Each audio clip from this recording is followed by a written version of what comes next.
যে কোনো সময় নতুন রাষ্ট্রপতি নির্বাচনের জন্য নির্বাচন কমিশন প্রস্তুত বলে জানিয়েছেন প্রধান নির্বাচন কমিশনার এএমএম নাসির উদ্দিন।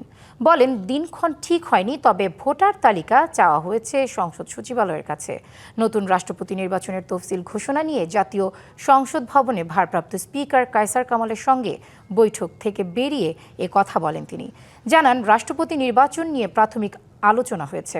রাষ্ট্রপতির পদত্যাগের পরবর্তী 90 দিনের মধ্যে নির্বাচন করার সাংবিধানিক বাধ্যবাধকতা রয়েছে। পরে অপর এক প্রশ্নের জবাবে সিইসি বলেন, সংসদ সচিবালয় থেকে সাতক্ষীরা 4 আসনের সংসদ সদস্য গাজী নজরুল ইসলামের বিষয়ে কোনো মতামত দিলে সে অনুযায়ী ব্যবস্থা নেবে কমিশন। সংসদ থাকলেও অসুবিধা নাই, না থাকলেও অসুবিধা নেই। না থাকলে কিভাবে হবে এটা আইনের মধ্যে বলা আছে। আমরা শুধুমাত্র প্রেসিডেন্ট নির্বাচন নিয়ে আলোচনা করার জন্য এসেছিলাম। আইন অনুযায়ী যেটা পরামর্শ করা লাগে ওইটা সাতক্ষীরা নিয়ে কোনো আলোচনা হয়। বাংলা কিউআর যেখানে নগদ পেমেন্ট সেখানে।